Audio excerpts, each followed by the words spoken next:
I want to ask you about this Fuentes Tucker Carlson thing, where the Wall Street Journal has an editorial in tomorrow's paper posted online now, extremely scathing about the head of the Heritage Foundation, anyone else who hasn't spoken up aggressively against Fuentes and Tucker's friendly interview with him. What would the equivalent be, Steve, in the Democratic Party? Maybe Matt's better to answer, but what would be the equivalent of Fuentes and Tucker having this kind of very public, very intense fight? Well, who would that be? Nobody comes to mind. I mean, Yes, you got any Matt? What would the equivalent be? No, I mean, Rachel Maddow against no, I would say like a Mehdi Hassan would be the Tucker person. Yeah, I don't know who that. Maybe what's the guy's name who writes for the New York Times? New York Times columnist, liberal guy. Come on, it's got the same first name as the guy who thinks he knows about polling. Come on, guys. Ezra Klein, no. Huh? Ezra Klein versus Mehdi Hassan. Would that be equivalent? No, because like here's the thing about Fuentes. Like he really like it would be like this is a weird one, but like Mehdi Hassan versus Farrakhan. Because like Fuentes versus really, Farrakhan. Because Fuentes really isn't platform. Like Fuentes isn't going on like actual cable shows, right? Hassan kind of used to, but not really anymore. Right. He used to be more in present company. All right. So again, strange thing to me. I continue to express a lack of understanding of why this is happening now, because there ain't nothing new about this. Tucker putting Fuentes on is like par for what's been happening in parts of MAGA. So here is Ben Shapiro, who I don't know him. I don't know if I know him at all. I don't certainly know him well, but I got to give the guy props for what's the right word? His moral certainty, his what's the word? He's standing up for what he believes in, and he's willing to criticize within the movement. Here's Ben Shapiro, number 13, please. Answer is no. No to the Groypers. No to their publicists like Tucker Carlson. No to those who champion them. No to demoralization. No to bigotry and anti-meritocratic horse shit. No to anti-Americanism. No. This is our country. This is our party. And this is our conservative movement. And I will not stand by while it is handed over to those who betray the most fundamental principles I have spent my entire life defending and advocating. That is a path to defeat and a path to moral oblivion. I reject it because if we lose the right, we will lose to the left. And either way, we'll lose the country. I'm Ben Shapiro. This is The Ben Shapiro Show. All right. Now, I like to joke about everything, even super serious stuff, because it's just my way. Here is Fuentes' response, which I find hilarious. I know people aren't going to like my saying that, but here, the guy's got a good sense of humor. He may think Hitler's a good idea, but here's number 14. This is how Fuentes responds to Ben spending his entire show hitting Fuentes and Tucker on social media here. No to Ben Shapiro, no to the neocons, no to dual citizens, no to Benjamin Netanyahu, no to cancel culture, no to genocide and ethnic cleansing, no to the Christ-hating Talmud, no to Greater Israel, no to our Jewish oligarchy. America first, America forever. Matt Gorman, what is happening here? Why is this suddenly a big fight?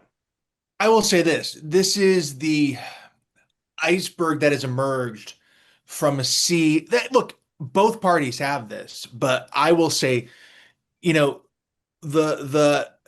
younger conservatives, especially college age ones, they do not have, I think, the same historical knowledge or attachment to Israel that a lot of older Republicans, but even older generations do. I feel like the divide might be generational, not necessarily by party. And both parties are dealing with that. If you are younger, you are not as predisposed to support Israel. And I think you're seeing this play out in various forms, including. But why is it so emotional right now? Because one of the big takeaways from J.D. Vance's Ole Miss event, when he went down there to do the Charlie Kirk thing, was I was talking to somebody who was there. And he said, and one of the first questions was about the influence of Israel and American politics and quote unquote AIPAC money and this and that, right? And he said, I was watching the crowd when this happened, and it was almost like a taboo had been broken. and people are elbowing each other like, yeah, yeah. And again, it's Ole Miss. It's a Southern Baptist school where 10 years ago, 20 years ago, that would be as much of a fan of Zionism as they come. But it's a cultural and a generational divide now. Heritage, this is from the New York Post. Heritage Foundation staff or anonymous staffer talking with some of our interns. I think there are a growing number of them who actually agree with the views Fuentes espoused. Steve, do you understand this? This is in the other side of the aisle, but do you understand what's going on, or are you going to just say you don't get it because this I is don't follow any of these people. I don't read yeah, any of these people. It's just not my world. I yeah, just, I think I read the Wall Street Journal editorial page, and I don't always agree with it, but they're completely right on this. And I do think there are people, unfortunately, we've gotten to this stage where there's people who start to think that anything is acceptable. That it's just, oh, people on the far right or people on the yeah, far left. It's yeah, okay. It's not okay. There's a bunch of things that people say that are not okay. And people in authority, people in the media, people everywhere should say this is not acceptable. Talking about Adolf Hitler is not in a positive way is not yeah. acceptable. Matt, the President Trump has navigated this for a decade. He, Yeah. he has. I mean, he'll retweet the frog and I mean he'll just do anything and he just doesn't seem to pay a price. 41 2 out of 3 elections, uh, dog whistling like symphony. Can JD Vance do the same thing, or is this going to be the vice that crushes him? I mean, look, it's something they have to certainly look at. But I will point out, when did Trump have dinner with Fuentes? Like early 22, I think. It was something along the Yeah, I think that's right. that was one of the really, I and think it was in granted, December. It's either December 21 or December 22. 21, maybe. And look, Trump was he wasn't back fully yet, right? I don't think Yeah, he made it announced yet. He was still yeah, kind of in that wilderness yeah, where yeah, yeah. people weren't sure. But there was a huge outcry on the right. And I believe even people that were working for him at the time were Not like, like this. Not like this, though. no, no, no. But what I'm saying is, though, the Fuentes stuff gets our guys very willing to take him on, at least like the apparatus in a way Yeah, that. yeah, I hear you. Cozy Earth, our longtime sponsor, a little present for everybody. A Black Friday early sale. Right now, you can use my promo code Mark at cozyearth.com for 40% off. These deals won't last, so start your holiday shopping today. 40% off. It's not 50%, but it's a lot off. Bamboo sheets, bubble cuddle blanket, 40% off. The great pants I've always told you you need to buy. I'm wearing them currently. 40% off.